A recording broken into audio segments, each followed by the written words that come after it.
हे राम। राम राम। अरे अरे। जाओ। ज्यादा खा ली क्या बिरयानी? आए क्या सेजवन राइस था ना? सेजवन इसको बोलते हैं। आए। गुर्रू आया है ना, वो है ना। केसरी किधर है केसरी? है ना, लगता है कुछ आज एक दो लोग एक्स्ट्रा आया है, एक्स्ट्रा मतलब जो है उसी में से आया है। कल कौन नहीं आया था? कल कौन नहीं, अच्छा तुम आ जाए और बताओ। इधर महिला में से अच्छा। दो महिला ने है ना। बढ़िया है, कितने लोग आज गायब है? गायब है तो इधर थोड़ी ना होगा, ऑफ कोर्स। ठीक है। ये पीछे का पर्दा लगाओ ना, बड़ा चमक रहा है, तुम्हारा चेहरा स्पष्ट नहीं दिख रहा है। हाँ। ठीक है। आए। गलियारे ही उसको लगता है। देख के वाले बदमाश बहुत है। ठीक है जी, तो हम लोग कल कुछ कुछ किए थे ना? क्या अंदर भेजो? तो तुम लोग को अभी सर खिलाए ना कुछ? भाई अभी खिलाए, ये लोग खिला के पलटी मार दिया। तो रबड़ी ने लिखा था ना नीचे में, नोट में कुछ लिखा था ना। जो लोग सेशन अटेंड किया है उसी के लिए है। एकदम तुम सही बोले, लेकिन पार्सलिटी नहीं करने के लिए वो चीज ही ऑलरेडी पार्शियल है। कब वो हो रहे पूरा तब तो आओ ना। तो आए। सब लोग आओ, जो सेशन हम लोग लेते हैं सब आओगे तो फिर सबको खिलाएंगे। हैं? हाँ इसीलिए, क्योंकि कम अधूरा था ना, तो कम था इसलिए सबको नहीं दे सकते हैं, तो जो लोग अटेंड किया उसको दिया गया। क्या बोल रहे हैं? आए। हाँ वो होगा। हाँ कहाँ गई थी हाथ धोने के लिए? हाँ ठीक है। लॉक करो दरवाजा, दरवाजा दया तोड़ो, दया दरवाजा तोड़ो। चलो ठीक है। सो हम लोग कल को चर्चा किए थे, उस चर्चा को आगे बढ़ाएंगे हम लोग, बहुत सारा उसमें सवाल वगैरह हम लोग तो देखेंगे। है ना, अभी तुम लोग उसमें थोड़ा थोड़ा यूनिट कन्वर्जन को लेकर के समस्या हो गया है ना। सब अभी क्लियर हम कर देंगे total A to Z। Okay. So कल के लेक्चर में हम लोगों ने चर्चा किया था, क्या बोलते हैं, वर्क के बारे में ध्यान में है? तो वर्क हमने दो कंडीशन में पढ़ा था। For irreversible, for reversible. For irreversible Madhura. क्या होता है इरिवर्सिबल का कंडीशन बोलो तो? What is the condition for irreversible? Irreversible उसमें क्या होता है बोलो? नहीं होता है, कुछ तो होता है ना। बोलो बाबू कैसरी। कुछ बोल रहा है, हाँ बोल रहा है इरिवर्सिबल में कंडीशन क्या होता है? पी एक्सटर्नल कांस्टेंट होता है। इसके कारण इसमें फॉर्मूला कौन सा होता है? W equal to minus P external into V2 minus V1। Reversible में प्रेशर कांस्टेंट नहीं होते हैं, तो उसमें फॉर्मूला क्या होता है? W इज इक्वल टू क्या बोलो? -2.303 nRT log V2 by V1। उस V2 बाई V1 की जगह हम क्या लिख सकते हैं? P1 by P2। डन। आई। चलो, अब इसके आगे मैं तुमको सारे कंफ्यूजन से निकालता हूं, देखो भैया। चलो जी। चलो ना। चलो। वर्क। इर ना। इर रिवर्सिबल आगे है। रिवर्सिबल। ओके। इसमें फॉर्मूला है -P external V2 minus V1। और इसमें फॉर्मूला है -2.303 अनार T log V2 by V1। Unit में सब इसमें स्पष्ट करता हूं, और सुनो जरा ध्यान से देखो। यहाँ पे प्रेशर एटीएम में था, वॉल्यूम किस में था? लीटर में। तो वर्क आया था किस में? एटीएम लीटर में। इस एटीएम लीटर को जूल में करने के लिए हम किसी संख्या से गुणा करते हैं, उसका वैल्यू कितना है? 101। तो वो डन हो जाएगा, मामला खत्म हो गया। इसकी अगर हम चर्चा करें तो इसमें बहुत सारे वैरायटी हैं। एन तो मोल है। आर किस यूनिट में लेते हैं? कल हमने डिटेल में बोला था। मैंने बोला था कि अगर आर हम लेंगे 0.0821, तो ये वर्क किस में आएगा? कल डिराइव के एटीएम लीटर में आता है। और फाइनल जूल में करने के लिए गुणा करेंगे किससे? 101 से। लेकिन तुम चाहते हो कि ये सब हमको नहीं करना है, तो डायरेक्ट भी तरीका है। तुम ये आर को इसमें मत रखो, सीधे आर को किस में रखो? हाँ, क्योंकि इसका यूनिट क्या होता है?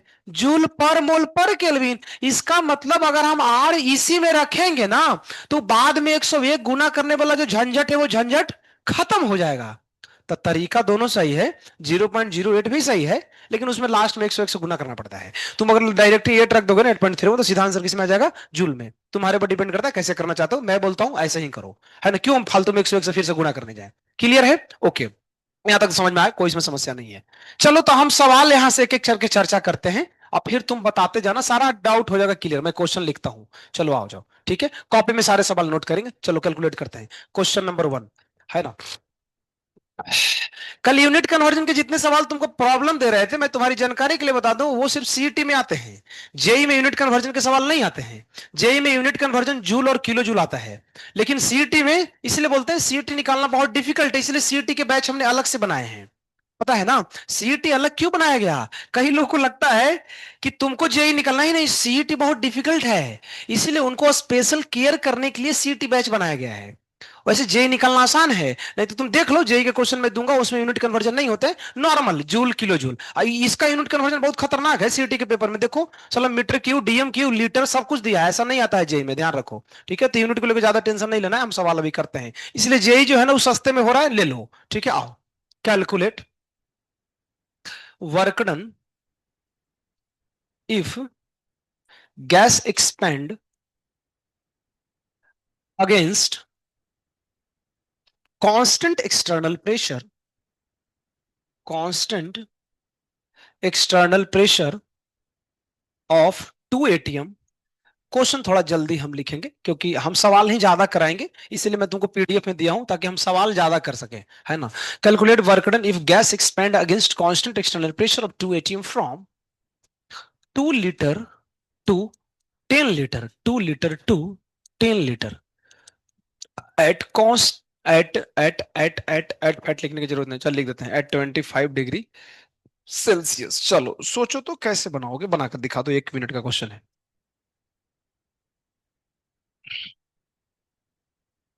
तो पहले सवाल को रीड करोगे, फिर पता करोगे कि इसमें कौन सा फॉर्मूला यूज करना है, क्योंकि वर्क के दो फॉर्मूले हैं, हमको सेलेक्ट करना पड़ेगा भाई।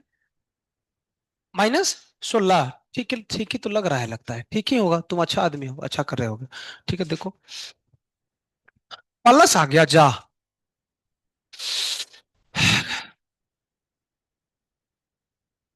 देखो करके ट्राई मारो।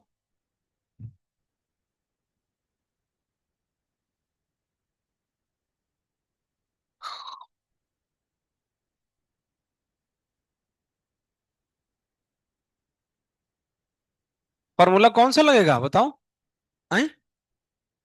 ये वाला ना, ये लगेगा ना। यही क्यों लगेगा, क्योंकि यहां लिखा है कांस्टेंट प्रेशर, इसका मतलब घटना कैसा है, इरिवर्सिबल। चलो लगा दो, -2 atm, V2 की जगह बोलो, V2 कहां है, 10 -2, तो कितना बचा, -2 atm इंटू 10 में से 2 गया 8, तो 8 लीटर। तो आंसर कितना आता है, -16 atm लीटर। चलो थोड़ा सा और काम कर दो, तो जूल में कन्वर्ट कर दो। क्या करेंगे, 16 × 101, कब कितना होगा बताओ, तुम करके बता दो। 16 जूल। थोड़ा और काम करो ना, किलो जूल में करो तो, -1.616 kJ।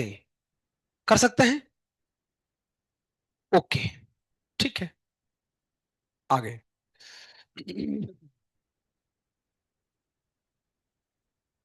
लिखो, find work done when 5 mole gas expanded from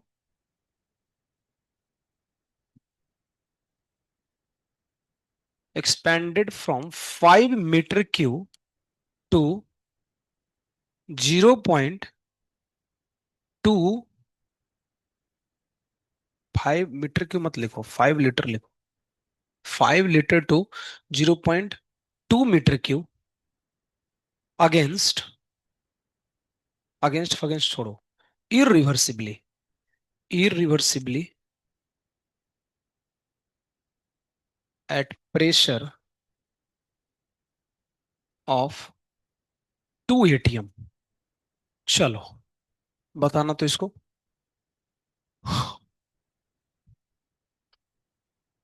सोचना, सोचो बढ़िया से कि कौन सा फॉर्मूला लगेगा, कैसे करेंगे, थोड़ा यूनिट आगे पीछे हो सकता है।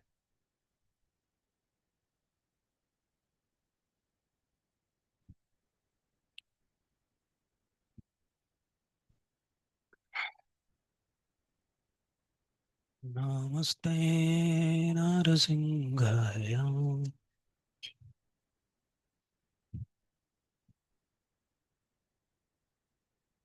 कल तुम आया था? कल आया था? कितने क्लास एब्सेंट थे? तुम तो नया हो, मेरे को पता है। कल आए थे तो कल का लिखे, कल जो पढ़ाए वो कहे।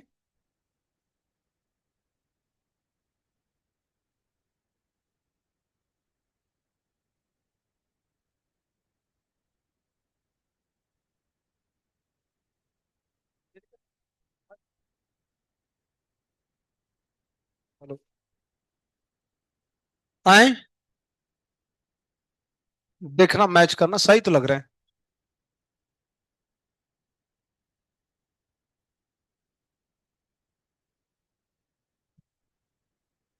तो वर्क कौन सा फॉर्मूला? हमें तो लगता है यही लगाना चाहिए। क्यों?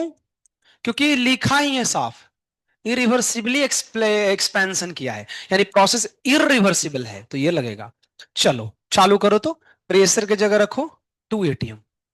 वॉल्यूम को लेकर के थोड़ा परेशानी है। V1 कितना है, लिस्ट बनाओ ना। 5 लीटर। V2 कितना है? 0.2 मीटर क्यूब, यहीं पे झोल है। अलग अलग यूनिट कहीं थोड़ी ना हम रखेंगे, यूनिट तो सेम लेना चाहिए। अगर ये एटीएम में है तो अच्छा होगा कि किस में रहता, लीटर में, तो जिंदगी आसान हो जाता। लेकिन ई तो ठीक है, V2 को करो ना लीटर में। कल बताए थे कुछ, 1 मीटर क्यूब में कितना लीटर होता है? 1,000। अरे लिख लो, कहीं भूला जाते हो तो। 1 मीटर क्यूब में 1,000, तो इसको 1,000 से गुना करेंगे, करो। तो कितना बचा? 200 ना। लीटर आ गया, दिस इज V2। तो रखो V2 की जगह 200 - 5, तो कितना बचा? -2 atm इंटू कितना आएगा रे? 195 लीटर। इसको गुना करो, कितना आ गया? 092, सही है ना? 290 atm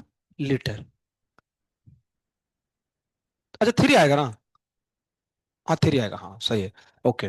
तो फाइनल इसको करो तो जूल में कितना आएगा? 390 इंटू 101, ही मल्टीप्लाई करो तो कितना था? 4। 4 कैसे आ गया? पगला उगला गया? हाँ? कितना बोलता है? ये जूल में आएगा, ठीक है। इसको 1,000 से करोगे भाग तो किलो जूल में आएगा, ठीक है। कर लो ना तुम लोग, चलेगा। ठीक है। तो ऐसे करके तो पता चल रहा है यही यूनिट कन्वर्जन है ना, कि हमें दोनों यूनिट किस में लेते हैं, सेम होना चाहिए। थोड़ा सा ध्यान रखो, भुला जाओ तो लिख लो, 1 मीटर क्यूब में 1,000 लीटर होता है ना। मोल में सब पढ़ाए हैं, है ना। वो हार्ट मैंने बना करके बताया था, उसको ध्यान रखने का।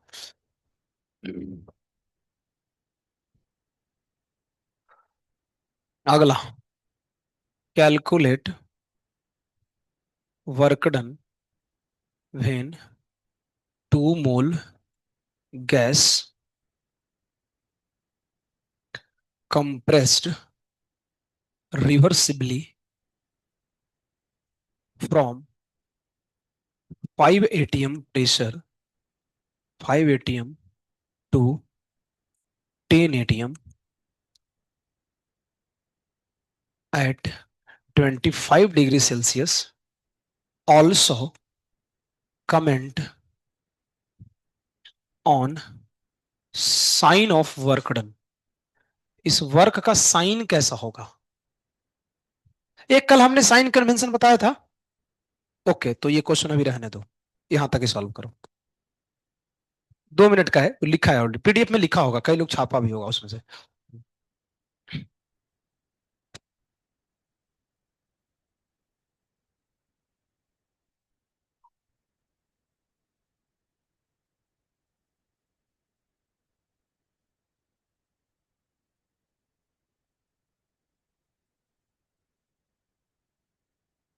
हरे रामा, हम्म, हरे रामा,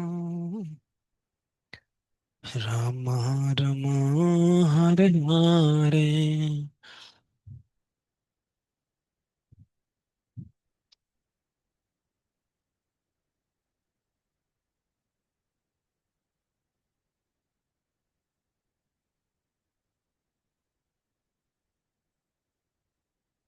कैलकुलेटर देखो निकाल ले लोग, लोग एकदम जोड़ घटाव नहीं आता है बाबू। खुद से करो ना। आए। किस में आंसर है? अलग लगा रहा है क्या?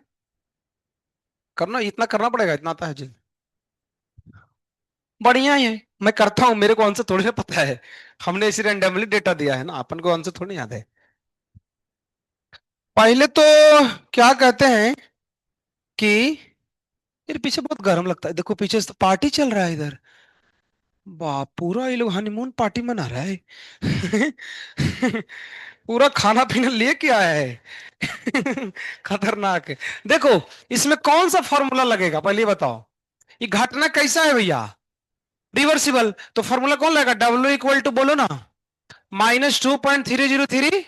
है ना? तो पहले तो ये समस्या है, तो पहले फॉर्मूला ये लगा देते हैं, चलो। तो solution -2.303 N R T log A. V2/V1 नहीं लगेगा, क्योंकि यहां वॉल्यूम के टर्म में क्वेश्चन नहीं है, प्रेशर के टर्म में है। प्रेशर में कल हम पढ़ाए थे, उलट देंगे, क्या लिखेंगे बताओ? P1/P2। चलो डालते हैं एक एक करके। 2.303 एन डालो ना, 8.314 टी डालो ना, 25 को कितना लिखते हैं बोलो ना? 298 लॉग P1 कितना है जी? 5। P2 कितना है? 10। तो ये कट्टा, बोलो ना, तो कितना कटेगा? हाफ। तो बच्चा कितना रहेगा बोलो ना? ये इंटू 2 इंटू 8.314, 298। इसको लिखेंगे log 1/2। अच्छा, log 1/2 को तो ऐसे भी जिंदगी में लिख सकते हैं क्या? log 2 और इसको कर देंगे प्लस। कितने लोग की बात जचता है? सोचो तो कैसे। अरे 1/2 है, तो अभी log का प्रॉपर्टी है, देखो दिमाग कम है लोग बप्पा। इसको ऐसे लिख सकते हैं, -log 2। कैसे लिख दिए सर? पहले हम लिखे होंगे 2 के पावर -1, पावर उल्टा होगा तो क्या बचेगा? -log 2। तो यहां से माइनस को बाहर निकालेंगे, और माइनस पहले से क्या था, बन गया प्लस। डन। log 2 की वैल्यू तो याद होगा हमको लगता है 0.3, तो इसकी वैल्यू होती है 0.3। अब 0.3 करके रात भर गुना करो, सुबह तक निकल ही जाएगा। करो। करो और क्या। ठीक है, करना है अपने अपने से, खुद से करना है, करना पड़ेगा, अभी हम करेंगे उरेंगे नहीं। ओके, तो ठीक है, जो भी आएगा आंसर अपना होगा।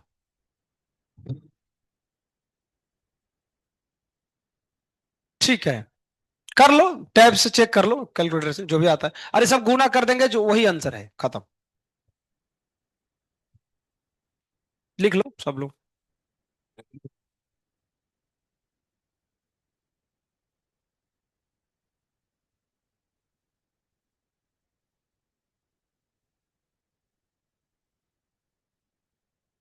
हरे Krishna, Hare Krishna, Krishna Krishna Hare Hare, Hare Ram, Ram Ram Hare Hare, Hare Krishna. Sign convention. Sign convention PDF में देखो, साइन एक छोटा सा टॉपिक है। Sign convention. ए हल्ला देखो ना, पीडीएफ में देखो तो कहां पे लिखा है ये टॉपिक। ए, पीडीएफ में देखो तो साइन कन्वेंशन टॉपिक था ना, एक छोटा सा। सुनो, मैं एक्सप्लेन करता हूँ, 1 मिनट का काम है, सुनो। वो दबाते हैं फिर से। ये है बीकर, दबाएंगे। तो कल बोले थे ना, दबाएंगे तो धीरे धीरे वॉल्यूम क्या होगा? तो वॉल्यूम कम होगा। तो ये दबाने में मेहनत लगता है ना, काम करेंगे। तो क्वेश्चन आता है, जब कंप्रेस करते हो तो इसको बोलते हैं work done on the system. क्यों जी? हम दबा किसको रहे हैं? गैस को। तो जो काम कर रहे हैं वो किसके ऊपर कर रहे हैं? सिस्टम के ऊपर। तो जब जब work done on the system होगा ना, उसकी साइन लेते हैं पॉजिटिव। यही बात है। Clear? Work done on the system मतलब क्या? कंप्रेस करना। अच्छा, एक्सपेंशन मतलब होता क्या है? अच्छा, एक्सपेंशन होता है तो हम थोड़ी प्रेशर लगाते हैं, गैस खुद ही एक्सपैंड होता है ना। तो थोड़ा लॉजिकली सुनो, जब हम प्रेशर गैस पे लगाते हैं तो बोलते हैं work done on the system. तो ये जो कर रहा है वर्क, ये क्या है? क्या ये सिस्टम ही खुद है? क्या नहीं, ये सराउंडिंग है। क्योंकि सिस्टम के ऊपर जो वर्क करता है, तो वर्क करने वाला सराउंडिंग कहलाएगा।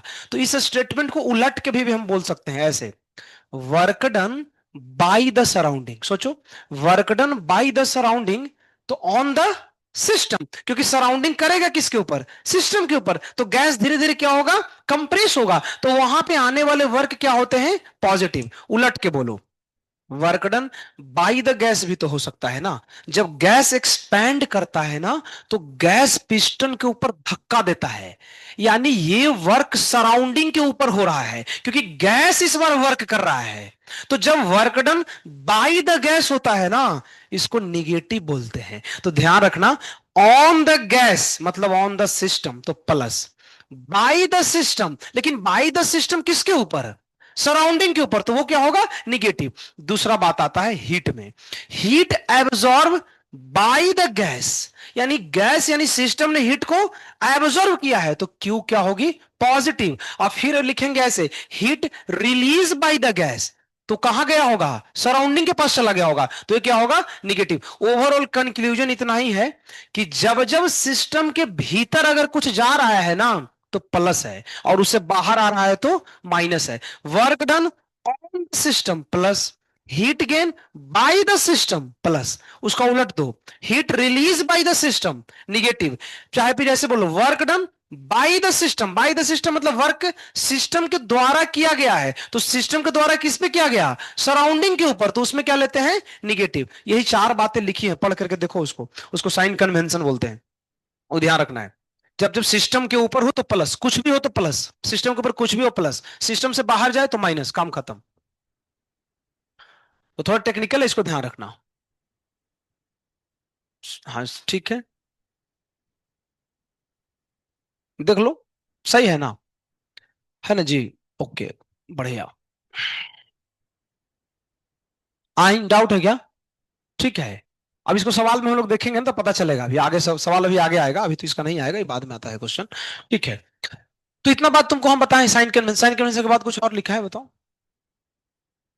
हाँ नया टॉपिक आता है, नया टॉपिक।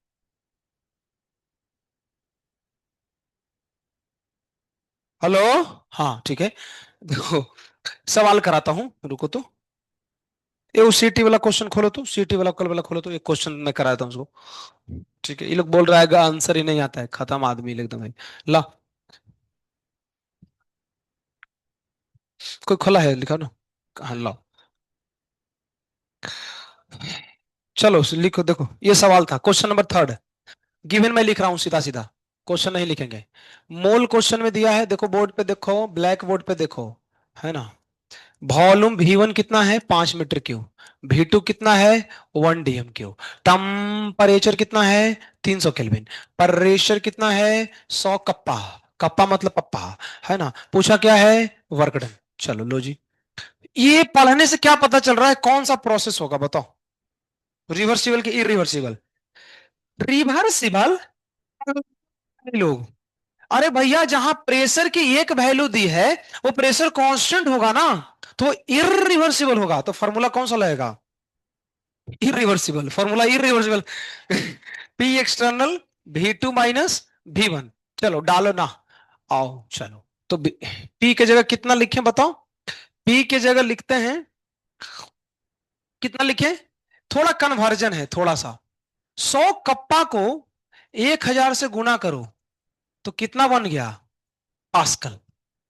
पास्कल ऐसा यूनिट होता है, पास्कल का यूनिट एक और है, मैंने बताया था कल, इसको न्यूटन पर मीटर स्क्वायर भी बोलते हैं, ठीक है। उसको मैं उठा के रख रहा हूं, देखो रख दिया, सही जा रहे हैं, ओके। चलो और थोड़ा आते हैं, देखो इधर यार, इधर देखो ना, उसको क्या देख रहे हो अभी, तो उसको इधर देखो, वॉल्यूम कितना है V1, 5 मीटर क्यूब, तो यहां पे V1 की जगह रख दो 5, लेकिन V2 गड़बड़ जा रहा है, ये डीएम क्यू है, इसको कन्वर्ट करो मीटर क्यू में, हमने ये भी सब बताया, सब मोल में पढ़ा चुके हैं, खत्म। देखो V2 = 1 डीएम क्यू क्या बोलते हैं, लीटर बोलते हैं, और 1 लीटर में कितना मीटर क्यू होता है, 10⁻³ मीटर क्यू, दिखा है हार्ट के अंदर में लिखा है था, मोल में जाकर के देखो, है ना। साला हार्ट में डालो फिर भी भूला, आपका किडनी में डाले हैं, बोलो ना, अब क्या करें, अब लीवर में डालना पड़ेगा ये लोगों को। देखो इधर, तो 1 लीटर में कितना मीटर क्यूब होता है, 10⁻³ मीटर क्यूब, इसको कन्वर्सन करेंगे तो कितना आ गया, 10⁻³ मीटर क्यूब, इसको डालो ना, आ हा हा, देखो, ठीक है। आगे सुनो, ये लेकिन उल्टा है देखो। ये घटाना में तुमको थोड़ा मुश्किल लगेगा, तो एक काम करते हैं, हम इसको उलट के लिखते हैं। देखो जब इसको उलट के लिखोगे तो पलट जाएगा, देखो ना। ऐसे लिख सकते हैं। देखो 5 - 0.0001, कितने लोगों को समझ में आया? देखो इसको उल्टा किया तो माइनस बाहर गया, तो माइनस माइनस दोनों कुछ कुछ किया तो क्या हो गया? प्लस। कुछ कुछ नहीं, गुना किया है दोनों को, है ना। अब इसको ऐसे घटा सकते हैं। 5 में से 0.001 घटा के देखो तो डालो कैलसी के भीतर। 6 कैसे आ सकता है? आप खत्म आदमी है। 5 में से 0 पॉइंट घटा 100 हो जाएगा। कहां से घटा रहे हो? घटाओ कितना आता है बताओ रे। 4.9, नहीं नहीं नहीं नहीं नहीं, क्या कर रहे? सीधा सीधा बोलो ना, बोलो। 999। ओके। देखो अब लेकिन सुनो, इसका यूनिट क्या रहा होगा, सुनो। ये है न्यूटन पर मीटर स्क्वायर। वॉल्यूम किसमें था? मीटर क्यों? खत्म है, बेकार आदमी है यार ये लोग। सही में बेकार है पप्पा। ये देखो ना, मीटर क्यों है ना, पूरा हिला हुआ है अंदर से। पूरा बेसिक एकदम हिला हुआ है। कुछ नहीं ध्यान में। ये किसमें है? मीटर क्योब में है ना। तो फाइनल आंसर देखो कैसे आ रहा है। ये है न्यूटन पर मीटर स्क्वायर, ये है मीटर क्यूब, तो क्या होगा बोलो? न्यूटन पर मीटर नहीं, मीटर स्क्वायर मीटर क्यूब। क्या मीटर, न्यूटन मीटर। और न्यूटन मीटर तुमको पता है, ये वर्क का ऐसा यूनिट होता है। इसी को क्या बोलते हैं? जूल। अब हमको वर्क जूल में ही चाहिए ना, तो आ गया जूल में। अब इसको हमको लाना है किलो जूल, किसमें? किलो। तो किलो कैसे करेंगे? 1000 से गुना, तो कौन तो गुना कर रहे हैं? भाग। तो कितना आएगा बोलो? 10 के पावर 2 इंटू 4, नहीं नहीं नहीं नहीं नहीं नहीं। तो ये कितना बचेगा? 4, नहीं नहीं नहीं नहीं नहीं नहीं नहीं नहीं। ऐसे ये ऑप्शन नहीं है, देखो तो। डी ऑप्शन है ना। तब तो आ तो रहा था। तो देखो कहाँ तुम लोग का दिमाग काम काम कर रहा है, देखो आंसर आ रहा है ना। तो कुछ भी करो। देखो कैलकुलेटर पे सही कमांड दोगे तो आंसर सही आएगा। हम कमांड गलत देते हैं इसलिए आंसर गलत आता है। कई बार हम कैलकुलेटर से करते हैं, बोलते हैं कैलकुलेटर से तो यही आ रहा है, तो कैलकुलेटर में तुम ही ना कर रहे हो ना गलती। कुल मिलाकर के ये भैया बहुत सरल है। यूनिट समझ लो। अगर प्रेशर, फिर से सुनो, ये ऐसा यूनिट में है, वॉल्यूम किस में है? ऐसा यूनिट में है, तो वर्क भी आएगा ऐसा यूनिट में। प्रेशर का ऐसा यूनिट होता है न्यूटन पर मीटर स्क्वायर ही होता है, नाइन्थ में पढ़ना था। है नहीं, नाइन्थ में पढ़ना, नाइन्थ में चैप्टर आर्किमिडीज प्रिंसिपल के भीतर में है ना। एडवांस में पढ़ना है। नाइन्थ में पढ़ना था। वॉल्यूम का ऐसा यूनिट होता है मीटर की, हुए हम पढ़ाए हैं। है ना, मोल के अंदर में, हार्ट के अंदर लिखाए थे। है ना, दिल ही तुम लोग का टूट गया तो हम क्या करें, है ना, दिल रखो साहब। तो कुल मिलाकर सही है। ऐसे इसको करने के और भी तरीके हैं। मतलब अलग अलग लोग, धीरे धीरे तुम लोग पढ़ोगे तुमको और आइडिया लगेगा, सर ऐसा नहीं, हम तो और दूसरे तरीके से भी सोच सकते हैं। कुछ लोग सोच सकते हैं।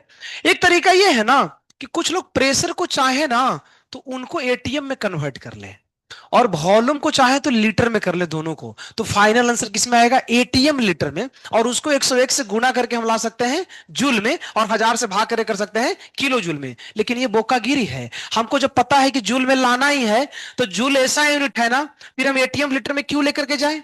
हम इसको ऐसा यूनिट में कैलकुलेशन करेंगे। तो ये यूनिट है, ध्यान रखना। जेई में इतने यूनिट नहीं आते हैं, जेई में सिंपल है ये, सीईटी का क्वेश्चन, इसलिए इसलिए बोलता हूँ सीईटी हार्ड है, जेई निकाल लो, चलो लिखो। ठीक है। सीटी हार्ड है, जो सीटी की तैयारी करो उनसे पूछो ना, उनसे कोई आंसर नहीं आएगा एक भी सीटी वालों का। है ना, क्योंकि बहुत डिफिकल्ट कैलकुलेशन आता है सीटी में, क्योंकि सीटी में डिफिकल्ट चीज है ना पढ़ना ना। चीजें आसान है, कैलकुलेशन हार्ड कर देता है ऐसा। जेई में चीजें हार्ड हार्ड पढ़नी है। उस पर ऊपर क्या है, कुछ है क्या? कप्पा। ऊपर कप्पा नहीं, पापा चले गए हैं। है ना।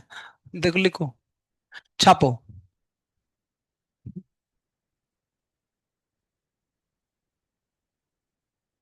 लिखो लिखो।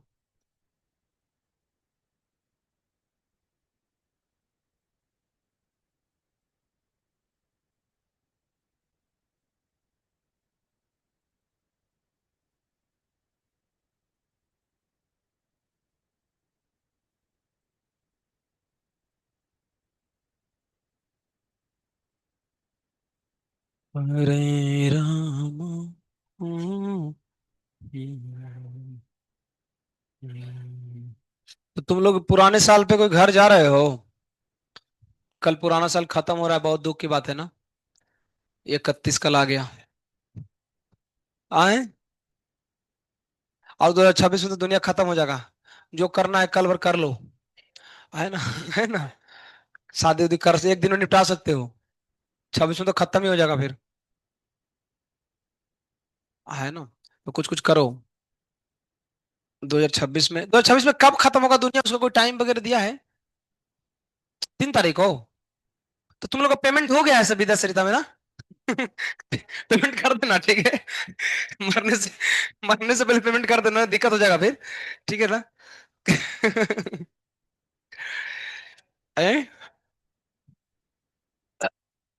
49999999। फोन नहीं नहीं नहीं नहीं। लगभग 500 बोल सकते हैं। किल्ली किल्ली जुल नहीं है, किलो जुल है। एक वो लड़का तुम्हारे में था ना, वो भी मोटा मोटा था, बहुत लंबा लंबा। है ना। कोई तो नहीं नहीं, एक और था। बहुत बहुत एकदम पूरा सलमान खान जैसा लगता है।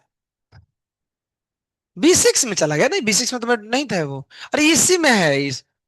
वो मीटिंग में एक बार आया था उधर ना, वो मेरे को नाम ध्यान में नहीं है वो। वरुल्ला। वरुल्ला तो बिट्टू का है। अच्छा। वो तो वेदांत बढ़ाना है ना।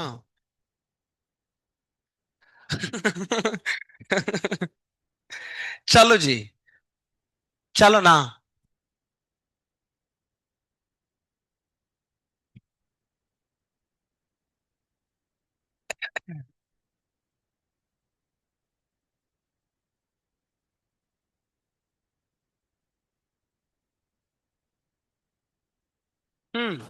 आगे देखते हैं। तो पीडीएफ देखो तो। पीडीएफ देखो। पीडीएफ में कौन सा टॉपिक लिखा है? Type of properties of the system. तो कल हम पढ़े थे। देखो कल पढ़े, देखो कल पहले क्या क्या पढ़े सुनो। सिस्टम क्या है पढ़ा। सिस्टम के टाइप पढ़ा। क्लोज, ओपन और आइसोलेटेड। अभी हम जो सिस्टम के टाइप पढ़े थे ना, अब हम पढ़ने की इच्छा रखते हैं उस सिस्टम की प्रॉपर्टीज। कुछ उसके गुण हैं। तो पहला गुण में कौन सा गुण है बोलो? गुण नहीं है। ऐसे ऐसे रखो ना, अच्छा अच्छा दिख रहा है, ऐसे रखो तुमको भी दिखेगा। है ना। पहला कौन सा है? Extensive properties. जरा ध्यान सुना, इस अब पूरा कहानी है, सोना मत, है ना। अब इसमें अलग अलग एग्जाम्पल सोओगे तो फिर हम कुछ भी बोलना चालू कर देंगे, इसलिए सोना मत, ठीक है। सुनो ध्यान से, ठीक है। Extensive property. ये क्या है? रूम है। क्लासरूम है, हाँ उसमें। सिस्टम है, हाँ हमारे लिए सिस्टम है। इसमें हम रूम के बीच में कार्डबोर्ड लगा देते हैं। ऐसे करके। ठीक है, हाँ सर, कार्डबोर्ड नहीं जानते हो क्या? है ना। अच्छा, किसी का नाम है ना कार्डबोर्ड। वो कहाँ गई? तुम्हारे ही क्लास में है ना। कार्डबोर्ड नहीं आई है क्या? किधर है, किधर एब्सेंट है क्या, दिख नहीं रही है? अच्छा। अब वो बीच वाली ना। हाँ। आर्या कार्डबोर्ड। है ना। सुनो जरा। तो ये एक रूम है। और इस रूम के बीच में हमने कार्डबोर्ड लगा दिया। तो अभी इस रूम का इतना स्पेस था ना, लेकिन जैसे ही बीच में कार्डबोर्ड आ गया ना, अब इसका स्पेस बदल गया। इधर की वॉल्यूम अलग है और इधर की वॉल्यूम अलग है। तो जरा ध्यान से सुनो। इसका मतलब इस बीच में कार्डबोर्ड की आने की वजह से ये जो इतना बड़ा सिस्टम था, इस सिस्टम दो भाग में कट गया। इधर का वॉल्यूम कुछ, इधर का वॉल्यूम कुछ। इसका मतलब वॉल्यूम जो है ना, ये वॉल्यूम शब्द, ये इस बात पे निर्भर करता है ना कि इस सिस्टम का साइज कैसा है। अभी इस रूम का वॉल्यूम कोई पूछेगा तो इतना है, लेकिन जैसे तुम बीच में कार्डबोर्ड लगा दोगे तो भैया इधर का कुछ हो गया, इधर का कुछ हो गया। इसका मतलब वॉल्यूम है, ये एक सिस्टम की ऐसी प्रॉपर्टी है, सिस्टम के साइज पे निर्भर करता है ना। साइज हमने बदल दिया तो बदल गया। बहुत सरल बात है। पढ़ो तो उसमें डेफिनेशन में लिखा है ना। दूसरा डेफिनेशन पढ़ो, दूसरा। और करके, और वाला ज्यादा क्लैरिटी से लिखा है। द प्रॉपर्टी भी changes on changing the size. Size बदलने से जो बदल जाए, है ना, उसको क्या बोलते हैं? एक्सटेंसिव। इनमें कुछ एग्जांपल दिए हैं ना। मास, देखो मास है कैसे। ये जैसे चेयर है ना, चेयर नहीं सॉरी, चेयर क्या बोलते हैं इसको? टेबल बोलते हैं। टेबल बोलते हैं, बेंच बोलते हैं। ये बेंच को आधा से तोड़ दो, तो अभी इसका जो मास है, तोड़ने के बाद मास बदलेगा कि नहीं बदलेगा? बदलेगा। इसका मतलब मास जो है वो साइज पे निर्भर करता है। आगे पढ़ो, वॉल्यूम करता है, लेकिन तुम बोलोगे आए काम को समझ में नहीं आ रहा है। इंटरनल एनर्जी, इंथैल्पी सब क्या होता है, वही इस चैप्टर में हमको डिटेल में पढ़ना है आगे चल के। मैं खाली एग्जाम्पल के लिए लिखा हूं, आगे हम चर्चा करेंगे। स्क्रॉल करो, एक्सटेंसिव खत्म। अगला आता है इंटेंसिव। इंटेंसिव में लिखा है कि ये सिस्टम की ऐसी प्रॉपर्टी है, कैसी है, ऐसी है जो साइज पे निर्भर नहीं करता है। क्या सर इसका कुछ एग्जाम्पल है क्या, शास्त्रों में वर्णन किया गया है? वर्णन किया गया है, देखो मैं समझाता हूं। नींबू देखे हो, देखो खाए ही होगा, देखो क्या है ना? तो ये है तुम्हारा नींबू, क्या है, नींबू है। ओके, ये कैसा होता है, पीला होता है ना रे? इसमें कलर कैसे भरते हैं बोलो ना, आई बोलो ना रे बाबू, कलर फिल करो। कैसा होता है, लो पीला है ही नहीं, जा चलो ऐसा बनाते हैं, देखो। ठीक है, ऑरेंज भी चलेगा, नींबू और ऑरेंज सेम ही होता है लगभग, है ना?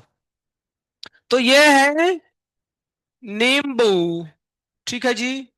ओके, अब एक काम करो, एक बर्तन लो, बर्तन माने, बर्तन में क्या होता है, बोतल। तो ये बोतल है, ठीक है। इस इस बोतल के अंदर इसको निचोड़ो, क्या करना है, निचोड़ो, ठीक है। ठीक है, तो इसको जब निचोड़ेंगे तो धीरे धीरे धीरे धीरे करके भरेगा। अच्छा, अब करो एक दूसरा बोतल लो, लो ना। ये बोतल थोड़ा सा बड़ा है, ठीक है, ये प्रेग्नेंट है थोड़ा सा, ठीक है ऐसे, ठीक है। अभी देखो इसे, अब इसमें भी क्या करना है, नींबू को इसमें भी क्या करना है, निचोड़ना है। लेकिन इसमें हमने 100 नींबू डाले हैं, कितने, 100। और इसमें सिर्फ एक ही नींबू है। अब एक काम करो, दोनों में से एक ड्रॉप उठा करके जीभ पे रखो, तुमको फील आएगा खट्टा खट्टा है। इसमें भी कैसा लगेगा, खट्टा लगेगा। कोई बता सकता है किसमें ज्यादा खट्टा है? थोड़ा बुद्धि लगा के सोच के बोलो। एक नींबू का खट्टापन, नींबू अलग अलग मार्केट से नहीं लाना है, सेम वैरायटी सेम दुकान, नहीं पता चला कि एक लेके आ गया कहीं दूसरे, बिहार का नींबू फ्रॉड होता है, वो खट्टा कम होता है, तो दिक्कत हो जाएगा भी। नींबू जो है एक जैसा होना चाहिए, है ना? तो एक नींबू में जो खट्टापन था, है ना, वो तो था। अब हम क्या करते हैं, वैसे ही 100 नींबू के हमने रस निकाले हैं, उनका हमने टेस्ट किया। थोड़ा सोचो, खट्टापन बदलेगा या सेम होगा? सेम रहेगा, है ना? अरे भैया, एक नींबू जितना खट्टा लगेगा तो 100 नींबू को निचोड़ोगे तो उसका रस में भी तो खट्टापन उतना ही रहेगा। इससे क्या पता चला, तुम लोग को थोड़ा सा पढ़ाए होंगे आयोनिक इक्विलिब्रियम में राज सर, ये खट्टापन पीएच को बताता है। ये इसमें नींबू के अंदर एक होता है, कौन होता है, सिट्रिक एसिड, उसकी पीएच की वैल्यू कुछ होती होगी, मान लो 4 होता है। तो एक नींबू का भी पीएच कितना है, 4। और 100 नींबू के रस का भी पीएच कितना है, 4। यानी पीएच जो है ना, उस 100 नींबू और एक नींबू पे निर्भर नहीं करता है। यानी साइज बदल दिया लेकिन पीएच नहीं बदला, तो पीएच एक्सटेंसिव नहीं हो सकता है। वो क्या कहलाता है, इंटेंसिव। इंटेंसिव मतलब वैसी प्रॉपर्टी जो साइज पे निर्भर नहीं करती है। तो इसमें एक एग्जांपल में लिखा होगा पीएच, देखो तो कहीं है, उधर है ना लास्ट में, ठीक है, ये समझ में आया। और मैं बताता हूं, उसमें एक डेंसिटी भी दिया है, उसको भी हम समझाते हैं लॉजिक से। देखो कैसे, हम लोग देखो इतनी बार पढ़े हैं फिजिकल केमिस्ट्री में, और कई बार क्वेश्चन में लिखा रहता है कि पानी की डेंसिटी होती है, बोलो तो, ओवन क्या, ओवन घोड़ा गधा, क्या, ओवन क्या, 1 ग्राम पर, हाँ बिल्कुल सही जवाब है, 1 ग्राम पर मिलीलीटर। मिलीलीटर को सीसी भी बोलते हैं, 1 ग्राम पर सीसी। अच्छा, लेकिन हम कहीं ऐसा बोलते हैं क्या कि एक डब्बा पानी का ये डेंसिटी है, या एक बाल्टी पानी का डेंसिटी है? हम सिर्फ क्या बोलते हैं, डेंसिटी है। इसका मतलब पानी कितना भी हो, उसकी डेंसिटी कितनी रहेगी, 1 ही रहेगी। तो साइज पे डिपेंड नहीं ना किया, इसलिए डेंसिटी को क्या बोलते हैं, इंटेंसिव। अगला एक और उसमें लिखा है रिफ्रैक्टिव इंडेक्स। 9वीं कक्षा में तुम लोग पढ़े होंगे लाइट चैप्टर के अंदर में, रिफ्रैक्टिव इंडेक्स के बारे में, कि जैसे मान लो ये ग्लास का स्लैब है, इसके थ्रू लाइट, मैं इधर फोटो बना के बताता हूं, ये ग्लास का स्लैब है, इसके थ्रू लाइट को पास कराते हैं, तो लाइट को क्या करता है, बेंड करता है। इस प्रॉपर्टी को बोलते हैं रिफ्रैक्टिव इंडेक्स। एक बात बताओ, ये ग्लास मान लो इतना बड़ा है, और एक ग्लास हम इतना बड़ा लेते हैं, इससे लाइट पास कराओ, भैया तो फर्क उतना ही पड़ेगा, चाहे ये ग्लास छोटा हो या वही ग्लास बड़ा हो जाए, तो लाइट तो पास करेगा। ध्यान रखना, ग्लास की मोटाई नहीं बढ़ानी है, मोटाई सेम रहेगा, आप उसका ठीक है चौड़ाई बढ़ा सकते हो, लेकिन जब लाइट पास कराओगे तो मोड़ेगा तो उतना ही। मतलब रिफ्रैक्टिव इंडेक्स इस बात पर निर्भर नहीं करता है ना कि उसकी साइज की वैल्यू क्या है। तो वही बात था, पढ़ लो एक बार, हो गया खत्म, इंटेंसिव बस इतना ही था। बाकी उसमें डेंसिटी हो गया डन। वर्क भी एग्जांपल में दिया है, वर्क हम आगे चर्चा करेंगे अभी। खत्म, तो पहला दूसरा निपट गया। ओके, अगला क्या है बताओ, तीसरा। पूरा थ्योरी है, सिर्फ सिर्फ सुनना है इसमें। State variable. स्टेट वेरिएबल का मतलब देखो, इसको भी समझाते हैं बहुत फटाफट। देखो, ये पॉइंट ए है, कहीं इधर मान लो पॉइंट बी है। ए से बी जाने के कितने रास्ते होते हैं बताओ तो? इनफाइनाइट। दो पॉइंट को कनेक्ट करने के इनफाइनाइट लाइन है, पढ़े होगे कहीं मैथ में।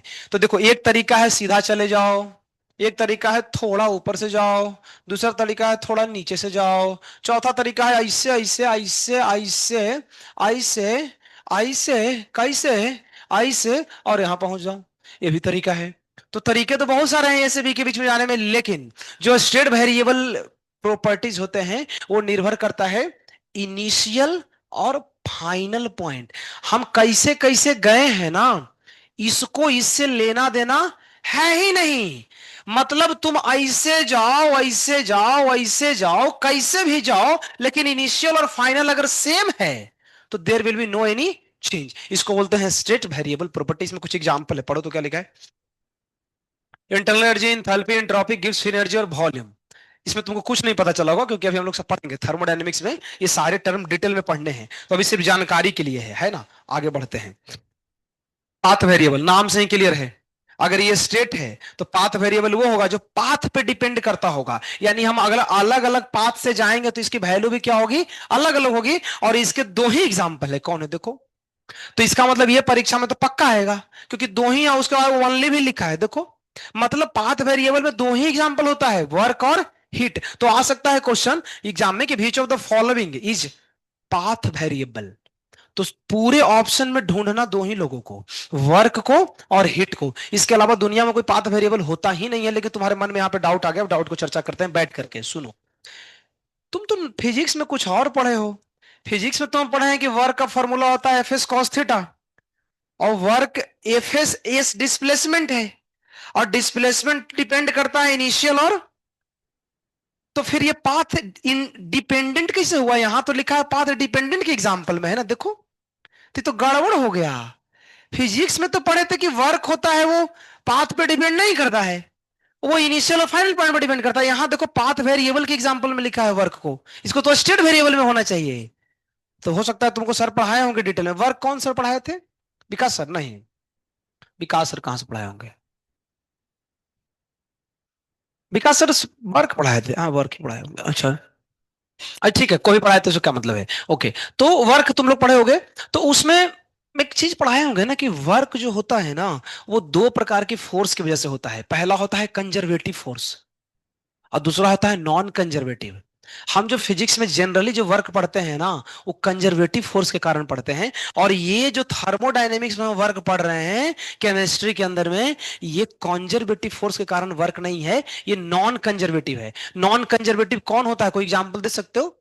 किसी को पता है नॉन कंजर्वेटिव फोर्स का एक example? Friction. Friction non conservative होता है। पता नहीं तुम लोग कैसे ध्यान रखते हो, है ना, इसको थोड़ा डिटेल में पढ़ना चाहिए। फ्रिक्शन जो फोर्स है वो नॉन कंजर्वेटिव है, और फ्रिक्शन के कारण जो वर्क डन होता है ना, वो नॉन कंजर्वेटिव वर्क होता है। और जितने नॉन कंजर्वेटिव वर्क होते हैं ना, वो पाथ इंडिपेंडेंट नहीं होता है, वो पाथ डिपेंडेंट होता है। इसके बारे में डिटेल में फिजिक्स में कम पढ़ना है, बट यहाँ पे पढ़ना है, तो ध्यान रखना। इस थर्मोडायनेमिक्स में जो हम वर्क पढ़ते हैं वो नॉर्मल फिजिक्स वाले नहीं है, नहीं तो तुमको कंफ्यूजन हो जाएगा। क्लियर हो गया? पाथ वेरिएबल खत्म। केमिस्ट्री में तो थोड़ा सा याद रख लेना, ज्यादा कुछ करने की जरूरत नहीं है। ओके, यहाँ पे मामला निपटता है। तो ये अलग टॉपिक चालू होते हैं, इसका नाम है हीट ऑफ रिएक्शन। वो टॉपिक खत्म हो गया है ना, ये नया टॉपिक है, इसको समझाता हूँ, इत्मीनान से सुनो। पूरा कथा है, सुनना है सिर्फ। देखो, अब समझना यह ये है, जैसे तुमको देखो ये पेन है, तो पेन कहाँ बना होगा बोलो? फैक्ट्री में। इसको बनाने के लिए अलग अलग केमिकल के इस्तेमाल किए गए होंगे, है ना। तो ये तो फैक्ट्री में आदमी बनाता है ना, भगवान थोड़ी बनाते हैं। लेकिन इसको बनाने के लिए जो रॉ मटेरियल है वो कहां से आया होगा?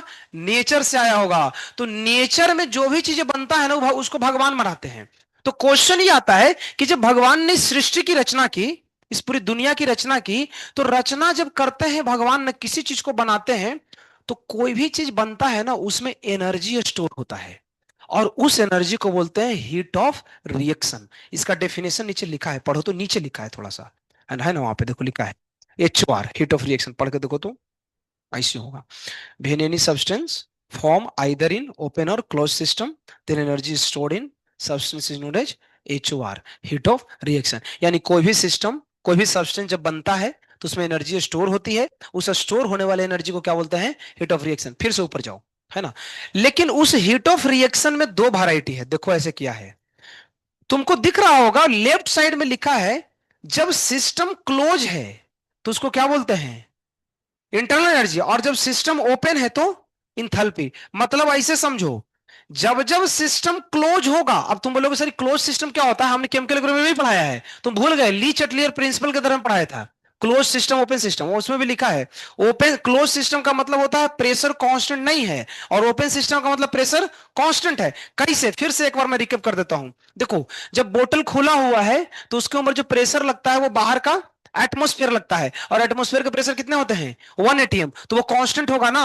तो ध्यान रखना, जब जब ओपन सिस्टम होता है तो प्रेशर क्या लेते हैं? कांस्टेंट। और जब जब क्लोज सिस्टम है तो प्रेशर कांस्टेंट नहीं होगा, उल्टा होता है। एक्चुअली क्लोज में प्रेशर कांस्टेंट नहीं होता है, लेकिन वॉल्यूम कांस्टेंट होता है। फिर ओपन करोगे तो प्रेशर कांस्टेंट हो जाएगा, और वॉल्यूम तो उड़ेगा ना, तो वॉल्यूम वेरिएबल हो जाएगा। तो ध्यान रखना, जब जब हीट ऑफ रिएक्शन को हम क्लोज सिस्टम में कैलकुलेट करते हैं, उसी हीट ऑफ रिएक्शन का नाम क्या लिखा है? Internal energy. और जब जब उस हीट ऑफ रिएक्शन को ओपन सिस्टम में कैलकुलेट करते हैं तो उसको क्या बोलते हैं? इंथैल्पी। तो कुल मिलाकर के कंक्लूजन यही है कि कोई भी सब्सटेंस बनेगा उसमें एनर्जी स्टोर होगा।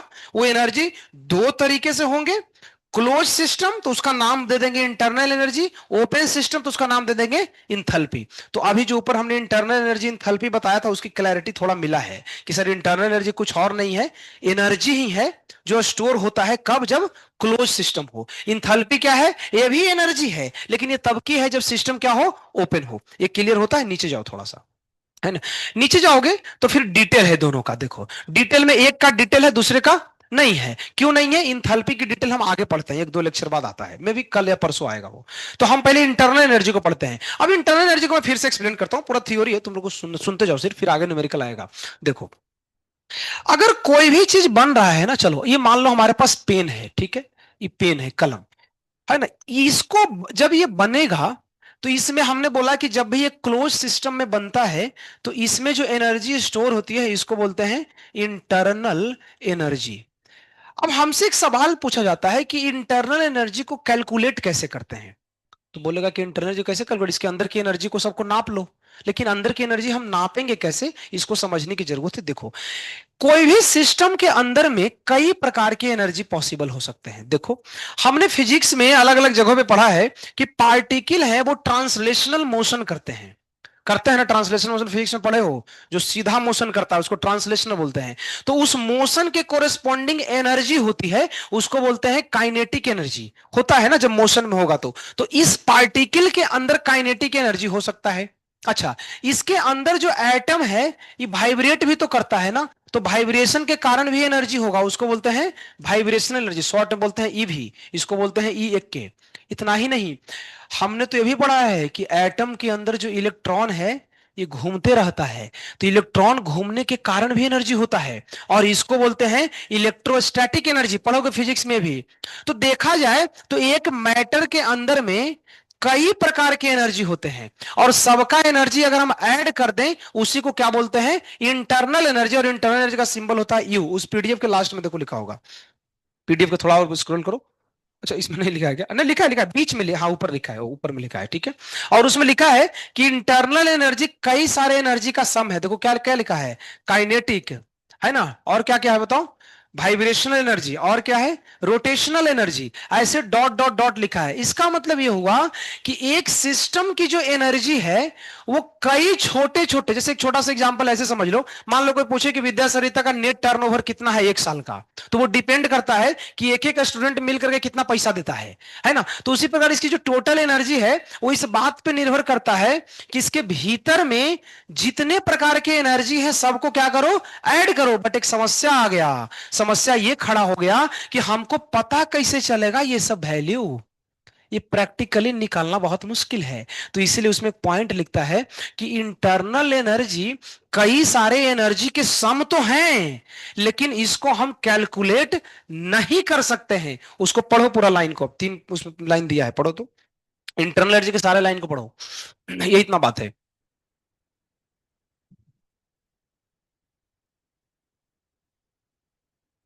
तो लिखा है ना, internal energy is the sum of all total energy due to different type of motion of particle. क्या क्या है उसमें, सब कुछ लिखा है, बहुत सारे हमने ऐड करके लिखे हैं, ठीक। फिर आगे लिखा है internal energy can not be calculated absolutely, absolutely हम नहीं निकाल सकते हैं वैल्यू को। हाँ, लेकिन लास्ट में एक पॉइंट लिखा है।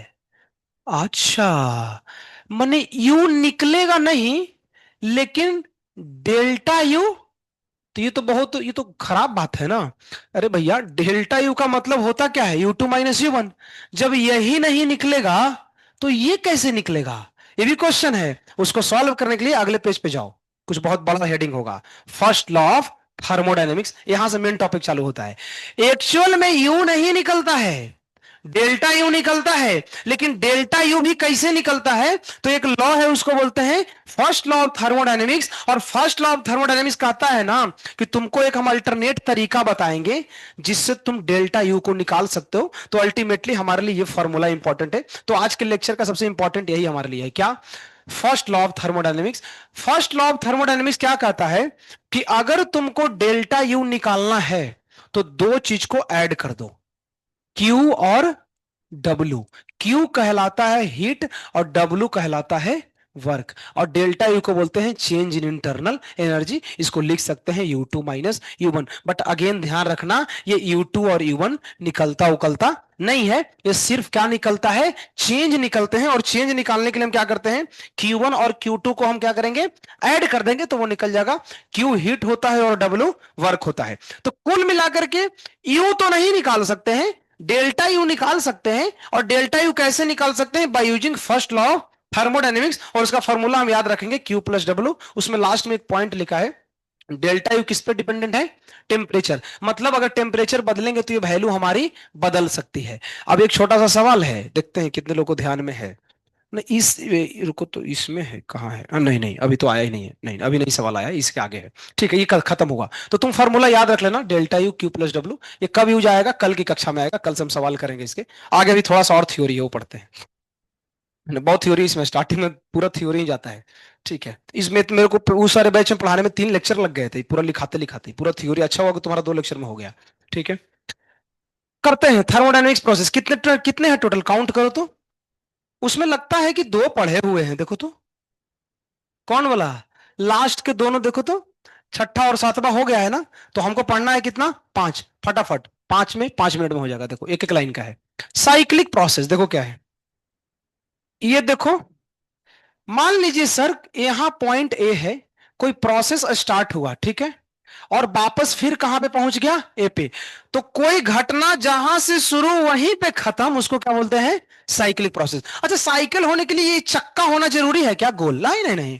साइक्लिक प्रोसेस इसमें भी हो सकता है। देखो, यहां से शुरू है, ऐसे गया ऐसे गया ऐसे गया, फाइनल यहां पे आ गया, this is also cyclic. Cyclic का सीधा मतलब होता है इनिशियल और फाइनल पॉइंट क्या होने चाहिए, सेम, उसको साइक्लिक बोलते हैं। अच्छा, अगर ऐसी बात है तो एक काम करो तो, इस साइक्लिक प्रोसेस में डेल्टा यू कितना होगा, क्यों, क्योंकि एक बात ऊपर लिखा था कि इंटरनल एनर्जी स्टेट वेरिएबल है। देखो ऊपर पिछली बार जब पढ़े थे तो, ऊपर में जाओगे तो मिलेगा स्टेट वेरिएबल में, देखो ना इधर थोड़ी स्टेट वेरिएबल है, ऊपर में होगा, देखो पीडीएफ में।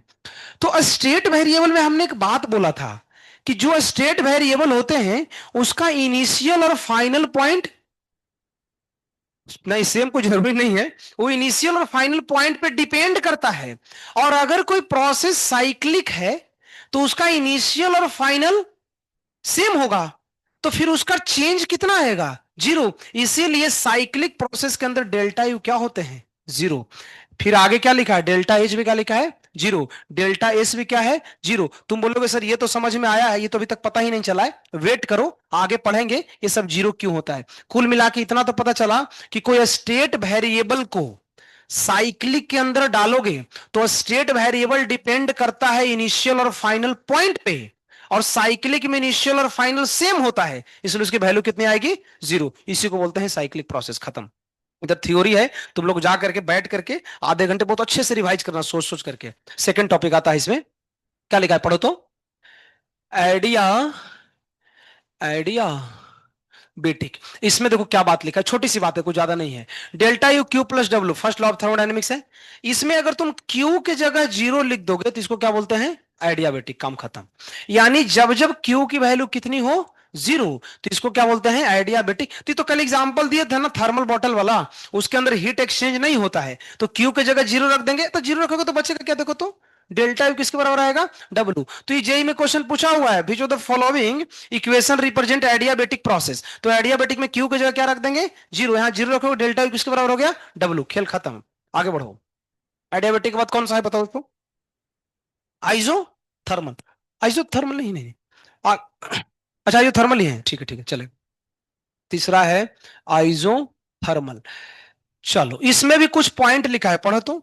इसमें भी कुछ कांस्टेंट है, क्या लिखा है, टेम्परेचर कांस्टेंट है। याद कैसे रखेंगे मैं बताता हूं कुछ देर में कैसे रखेंगे। अच्छा टेम्परेचर अगर कांस्टेंट है तो first law of thermodynamics use करो। कुछ देर पहले हम पढ़े थे ना, ये किस पे डिपेंड करता है, और अगर टेम्परेचर कांस्टेंट है इसकी वैल्यू कितनी हो जाएगी, चेंज ही नहीं करेगा। तो क्यू किसके बराबर आ गया, खत्म। देखो रिलेशन लिखा है Q equal to minus W. इसका ग्राफ बताता हूं, देखो आगे देखते जाओ। पी वर्सेस भी, जरा देखना तो इधर ध्यान से। पी भी equal to N R T, mole में पढ़े हैं, कांस्टेंट होता है, आर कांस्टेंट है। और आइसोथर्मल में टी भी क्या है, तो ये पूरा क्या हो गया, तो पी भी किसके बराबर, कांस्टेंट। तो पी इनवर्सली किसका, भी का। जरा याद करो तो बाई इनवर्सली एक्स, ये पढ़ाए होंगे सर फिजिक्स में। इसका ग्राफ कैसा होता है, रेक्टेंगुलर हाइपरबोला, इसके ग्राफ ऐसे बनते हैं। देखो बनाया है ना आइसोथर्मल का। अच्छा उसमें दो एरो क्यों दिया है बताओ। सर हम कल हमने दबाया भी था और छोड़ा भी था। दबाते हैं तो उसको क्या बोलते हैं, कंप्रेशन। तो उसका ग्राफ में एरो ऐसे होगा क्योंकि वॉल्यूम डिक्रीज करेगा। लेकिन अगर छोड़ेंगे तो वॉल्यूम बढ़ेगा ना, तो उसका ग्राफ कैसे जाएगा, नीचे की तरफ। तो जब ऐसे जा रहा है तो एक्सपेंशन, जब ऐसे आ रहा है तो कंप्रेशन। तो देखो उसमें ग्राफ में साफ साफ लिखा है। क्लियर है, डन, आगे बढ़ो। एक क्वेश्चन है उसको बता देता हूं। क्वेश्चन है P वर्सेस 1/v का ग्राफ कैसा होगा। तो देखो मैं कंपैरिजन करके बताता हूं। ये है P वर्सेस v, उसमें ग्राफ में छूट गया, व्हाइट शायद लगा दी है उसमें ऐसे। और ये है P वर्सेस 1/v। देखो P versus v, P inversely भी था ना, हमने कैसे बनाया, ऐसे।